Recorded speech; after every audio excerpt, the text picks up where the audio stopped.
மாண்புமிக்க doctor மனிதநேய மாந்தரசி இந்த படத்தில் பைனான்ஸ் மினிஸ்டராக, பைனான்ஸ் கண்ட்ரோலராக சிறந்த பட்ஜெட் போட்டு பல ஆயிரக்கணக்கான பேர்களுக்கு வேலை வாய்ப்புகளை கொடுத்து ஒரு இயக்குநரையும் உருவாக்கி உன்னதமாக அமர்ந்திருக்கக்கூடிய மாண்புமிக்க டாக்டர் தயாரிப்பாளர் மோகனா அவர்களே, மாண்புமிக்க இயக்குனர்,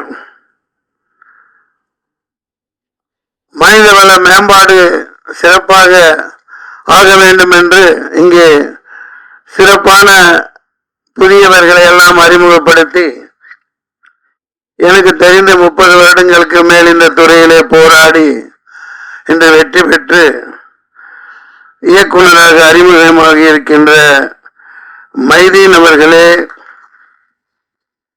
இசை புரட்சியாளன் சாதாரணமா சொல்லக்கூடாது, இது அவருக்கான விழா. இத இடையில அங்க போயிட்டு வந்துடலாம். மிகப்பெரிய ஒரு போராட்டம் நீட்டுக்கு எதிராக நடந்தது. அதுல இவர் சொல்லிய கருத்துக்கள் உலகம் முழுக்க ஏற்றுக்கொள்ளக்கூடியதாகவும், இந்தியா முழுக்க இந்த ஆளும் வர்க்கத்தினால் இப்ப 20-30 லட்சம் கோடிகளுக்கு மேல கொள்ளையடிச்சு மோசடி பண்ணி பல ஆயிரக்கணக்கான மாணவ மாணவிகள் அனிதால இருந்து சாவுக்கு காரணமா இன்னமும் ஒரு ஆதிக்க சக்திகள் தவறா பயன்படுத்திட்டு இருக்கிறதுக்கு சம்மட்டியால் அடிச்ச மாதிரி ஒரு கருத்தை சொன்னார். நீங்க ஆட்டோ டப் பண்ணி இங்கிலீஷ்ல போடுங்க. அதாவது அவர் சொன்னது ரொம்ப ரொம்ப சிம்பிளான விஷயம். அவர் ஒரு உண்மையிலேயே நான் இசை புரட்சியாளர்னு சாதாரணமா சொல்லல. கண்கள் இரண்டால் பசங்க இப்படி பல வெற்றி பாடல்கள் கொடுத்திருக்கார். தைப்பொங்கல் அந்த பாடலையும் ஆடிக்கவும் செஞ்சீங்க இல்லையா? அற்புதமான ஒரு உருவகம் வளர்ந்துட்டு வரையில 2 வரிதான் அவர் சொன்னது. ஏன்னா நீங்க இப்படி போட்டு கோச்சிங் அது இதுன்னு போட்டு சாவடிச்சு இப்படி புளியறீங்களே, 11ஆம் வகுப்பு 12ஆம் வகுப்புல அந்த சிலபஸை வச்சு தொலைங்கடா நாதாரிங்களா. அது நான் சொல்றேன், திட்டி சொல்றேன். எவ்வளவு எளிமையான கருத்து பாருங்க. எதுக்கு அந்த சிலபஸ அந்த கோச்சிங்ல போட்டு கோடிக்கணக்கா கொள்ளையடிக்கிறாங்களே, நீ என்ன வெங்காயம் என்னமோ ஏதோ வை, அந்த படிப்பை 11ஆவது 12ஆவதுல வச்சு தொலைங்க அப்படின்னு பயங்கரமான ஒரு உண்மையை சொல்லியிருக்கார். அவர் பல அரசியல்வாதிகளுக்கு முன்னோடியா நெத்தி போட்டுல அடிச்ச மாதிரி ஒரு இதை பண்ணி இருக்கார். அதற்காக ரெட் சேலியட் மிஸ்டர் ஜேம்ஸ் வசந்தர். மேலும் ஒளி ஓவியர், இந்த படத்தின் ஒளிப்பதிவாளர் மாண்புமிக்க டாக்டர் தில்ராஜு அவர்களே. நான் என்னடா மாண்புமிக்க டாக்டர் சொல்றான்னு சில பேர் யாராவது தப்பு கணக்கு போடுவாங்க. நீங்க அந்த மாதிரி உட்கார்ந்து இருக்கீங்க. டைரக்டர் தைரியமா இருங்க. 40-30 வருஷத்துக்கு முன்னாடி 93 நினைக்கிறேன் என்னோட முதல் படம் வெளியிட்டப்ப டாக்டர்னு பட்டம் கொடுத்தாங்க அம்மாவுக்கு. நான் அப்ப சும்மா இருக்க மாட்டேன், ஏதாவது ஒண்ணு பண்ணிட்டு இருப்பேன். எனக்கு தெரியும். அது என்னோட படத்துல 60 நடிகர்களுக்கு மேல போட்டு நானும் படம் எடுத்தேன். ராஜாதி ராஜகுலத்துங்க, ராஜமார்த்தாண்ட, ராஜகம்பீர, Kathavaraya, Krishna Kamarajan.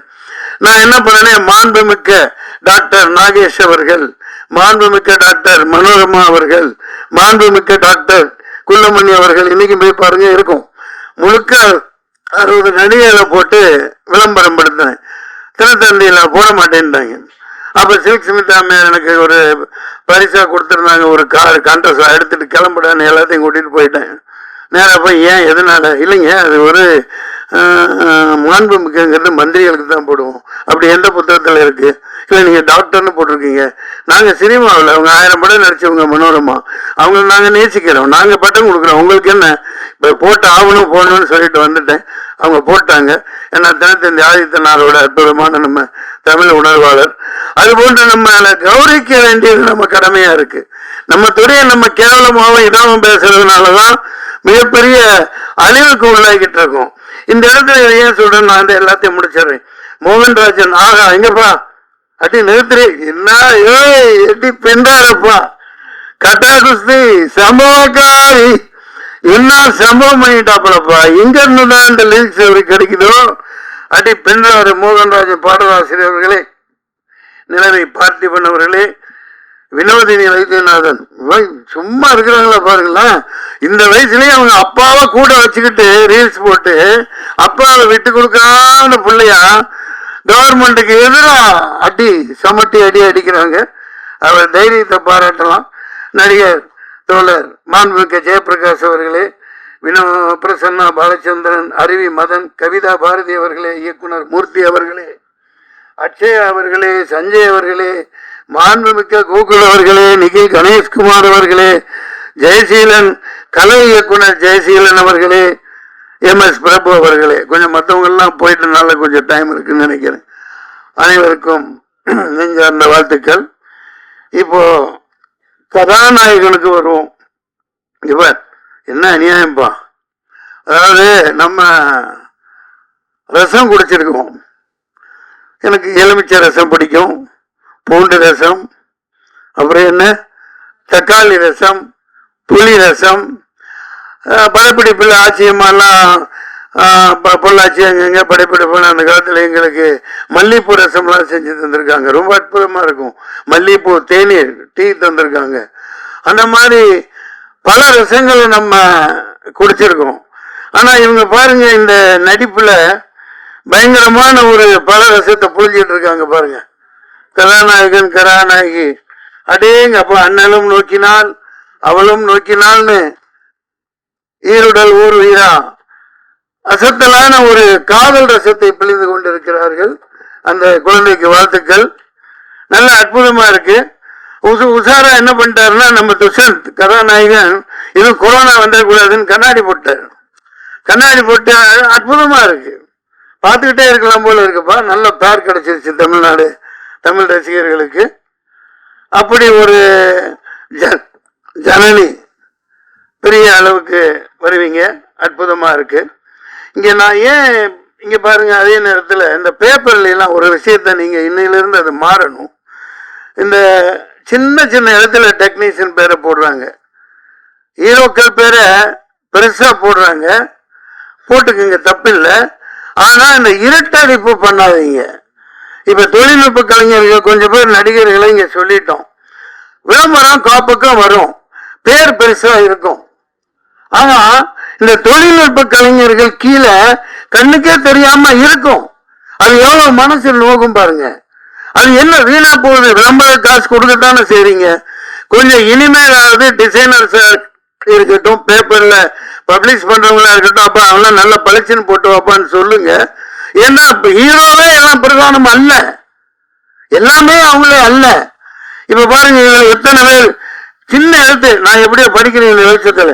Director of photography Thilli Rajan, okay.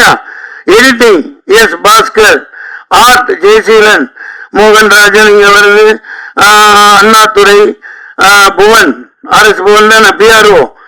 இது பேப்பர்கள்ல இனிமேலாவது இந்த திரைப்படத்து விளம்பரம் எது கொடுத்தாலும் அந்த தொழில்நுட்ப கலைஞர்களை பெரிய அளவுக்கு போடாட்டியும் படிக்கிற அளவுக்கு போடுங்க. பல பேர் கிளம்பி வருவான், அதுல ப்ரொடியூசர் வருவான். தொழில்நுட்ப கலைஞர்களை இருட்டடிப்பு செய்யாதீங்க. ஆல் பாஸ் அற்புதமான ஒரு டைட்டில். அதாவது எல்லாரும் ஜெயிச்சாச்சு. ஆமா, ஒன் ஸ்டெப் என்டர்டைன்மெண்ட், ஒரு அடி வெற்றி நோக்கி இன்னைக்கு அதிக அடி வச்சு வந்துட்டீங்க. அதை மனதார பாராட்டுறேன். All pass. நான் அதே பிளாஷ்பேக்கு போனா எல்லாம் ஆங்கிலத்திலேயே பேர் இருக்கு, இப்ப TC இருக்கு, இது இருக்கு. அப்ப அந்த காலத்துல அதிகமா இருந்தனால 93லயே தான் நான் போய் தூய தமிழ்ல தமிழ் படங்களுக்கு பேர் வைக்கணும் அப்படின்னு பெருஞ்சித்தனார் வந்தாங்க. ஊமை கவிஞர் சுரதா வந்திருந்தாரு, என்ன வாழ்த்தினாரு. அவங்க அந்த வள்ளுவர் கோட்டத்தில் அப்போலாம் ஆகுனா போராட்டத்தை உட்காருவேன். அந்த வாரத்திலேயே டாக்டர் கலைஞர் அவர்கள் தூய தமிழில் வைக்கப்படுகிற பெயர்களுக்கு படங்களுக்கு இவ்வளவு மானியம் அப்படின்னு 5 லட்சம் 7 லட்சம் அனௌன்ஸ் பண்ணாங்க. அது எந்த அளவுக்கு மறுபடியும் அதை நம்ம இப்ப கொண்டு போக முடியும்னு தெரியாது. அந்த விட்டுட்டு நான் ஏன் இந்த அளவுக்கு, நான் இப்ப சமீபமா ஒண்ணு பாதிக்கப்பட்டேன், எனக்கு மனசு வேதனையா இருக்கு. அதை இங்க ஆல் பாஸ்ல ஏன் சொல்லணும்னா, இது கலைத்துறை சம்பந்தமானது, நடிகர் சம்பந்தமானது. கருப்புன்னு ஒரு படத்துல நான் நடிச்சேன். 4 பேர் நல்லவுக்கு 4 பேர் எங்களுக்கு பயம் கிடையாதுன்னு பாடல். நான் வில்லனுங்க ஆடுறது. பாலாஜி என்ன சொல்லி புக் பண்ணலையே சார், நாங்க கடைசியில தான் வாரோம், நீங்க ஆடுறீங்கன்னு சொல்லி இதே பிரசாத் இதுல பயங்கரமா ஆட வச்சாங்க. நான் ரிங்கில நின்று என் பசங்களை கூட்டு வந்திருந்தேன். அவன் பார்த்து ஏப்பா அந்த பாட்டை எடுத்துட்டாங்க, அது நம்ம என்னப்பா பண்ண முடியும், அதை தூக்கிட்டாங்க, சரி பரவாயில்ல யூடியூப்லயாவது வரும், யூடியூப்ல வரும்னாங்க. அந்த நான் சிறப்பா ஆடி இருந்தேன், கஷ்டப்பட்டு ஆடி இருந்த அந்த சாட்டெல்லாம் காணோம். இது ஏன் இப்படி இருட்டடிப்பு பண்றீங்கன்னு தெரியல. நீங்க இங்கேயோ டாப்ல இருக்கீங்க, மார்கண்டேயன் குமாரர்கள் ஒண்ணு கைதி போச்சு, ஓகே சரி, நீங்க சம்பாதிங்க, கோடிக்கணக்கில் சொத்து வாங்கி போடுங்க, அகரம் நல்ல பேர் எடுங்க. ஒரு நடிகனோட நடிப்பை, ஒரு போர்ஷனை, ஒரு பங்களிப்பை அடுத்தவன் ஜோத்திலே மண்ண போடுறீங்க. நான் பகிரங்கமாக குற்றம் சாட்டுவேன்.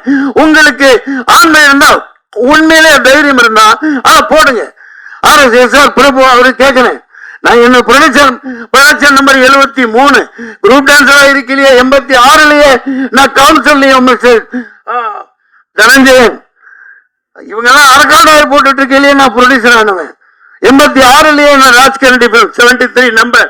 இப்ப எனக்கு வயசா இருக்கலாம், நான் நாளைக்கு நிச்சயமா உத்வேகமா இருக்கேன். நான் படம் எடுத்து படத்துல தான் போட்டுட்டு இருக்கேன்.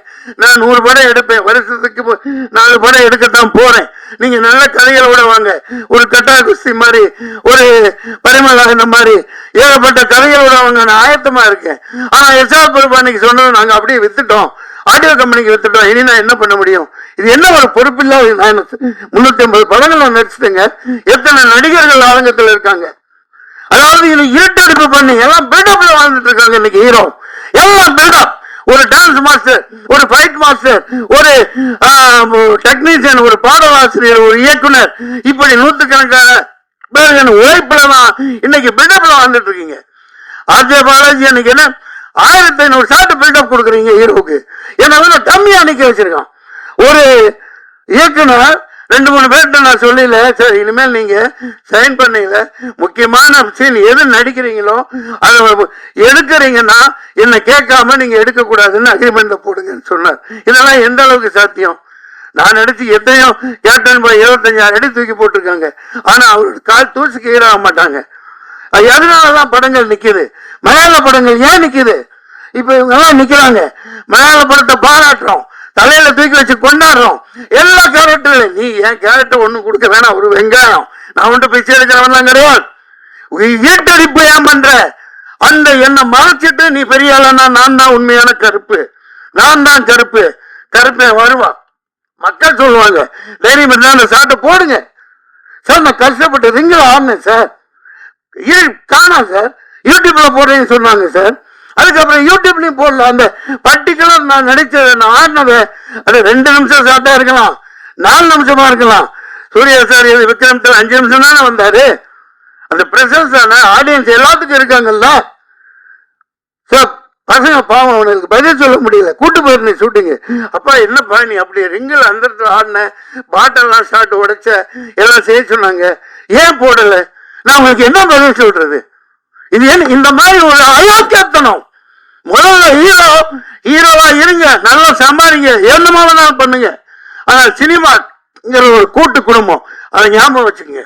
இது ஆல் பாஸ், வெற்றி அடையணும், இந்த மாதிரி நிறைய பேர் வரணும்.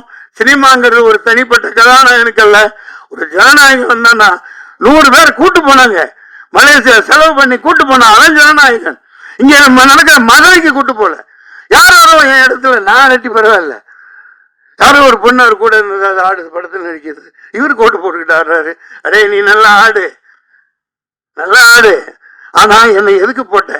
ஏன் அப்படி இருட்டடிப்பு பண்ண? ஏன் பயம்? 2 நிமிஷம் சாட்டா இருக்கட்டும், 4 நிமிஷமா இருக்கட்டும், நீ போடு, காட்டு, மக்கள் பார்த்துக்குவாங்க. உனக்கு தானே பேர் வருது, உன் கம்பெனிக்கு தானே பேர் வரும். அந்த மாதிரி பகிர்ந்து கொடுக்க மாட்டேங்கிறாங்க. தெரிஞ்சேன் நீங்க என்ன என்சைக்ளோபீடியா இதுதான், இதை முதல்ல நோட் பண்ணுங்க. சும்மா சால்ரா போட்டுட்டு போறதுக்கு ஆள் பாஸ் நல்லா இருக்காரு, நல்லா ஓடும், நல்லா இருந்தா தான் படத்தை பார்ப்பான். ஒவ்வொருத்த கண்ட்ரிபியூஷனை காட்டு. இந்த பெச்சாந்தன் எவ்வளவு கஷ்டப்பட்டு போட்டிருப்பாரு, எப்படி பேர் வாங்கியிருப்பாரு. அவர் உழைப்ப சுரண்ட நான் மறைச்ச அவர் சும்மா இருப்பாரா? I don't care. I care a damn about others. Shame on them. மக்கள் இருக்காங்க, இதை சொல்லியிருக்கேன் பாருங்க. உடனே இது வச்சிருக்காங்க, அந்த IT விங் வச்சுக்கிறாரு. இவனுக்கு வேலை கொடுக்குறானுங்களோ இல்லையோ, கீழே போய் எழுவானுங்க. நீ உன் பையன் கஞ்சா அட பைத்தியக்கார நாதாரிங்களா, என்னமோ காலேஜ் பையன் கொடுத்துருக்கான் சாப்பிட்டுருக்கான், இன்னமும் சொல்லிட்டு இருக்காயா. நான் என்ன நல்ல வேலை செஞ்சாலும் கீழே போய் உன் பையன் கஞ்சா அடிப்பான் தெரியாதா? இப்படி ஒரு அடிப்படுத்த சனியனுங்க நாட்டுல சுத்திட்டு இருக்குது. அவனுக்கு அதேதான் வேலை. பெட்டர்ஸ் கழுவ மாட்டானுங்க, அதை சொல்லிக்கிட்டே இருப்பானுங்க குரங்குக்கு போன் பண்ற மாதிரி. ஆல் பாஸ் அற்புதமான பெயர். இனிமேல் இங்கே விளம்பரம் என்று கொடுத்தால் ஒவ்வொரு தொழில்நுட்ப கலைஞனும் மரியாதை செய்யப்படணும். ஒவ்வொரு தொழில்நுட்ப கலைஞனும் தினத்தந்திக்கு தினகரன், ஒவ்வொரு விளம்பர மீடியா எல்லாத்துக்கும் நான் சொல்லிக்கிறேன். இது என்னுடைய உத்தரவு, என்னுடைய கட்டளை, என் சாசனம். ஒவ்வொரு தொழில்நுட்ப கலைஞரின் பேரை ஈட்டடிப்பு பண்ணாத, அனைவருக்கும் பகிர்ந்து கொடுத்து ஈழவாவாது. நன்றி, வணக்கம், வாழ்த்துக்கள். விட்டு போச்சப்பா, உண்மையில விட்டனா வாழ்த்துக்கள்.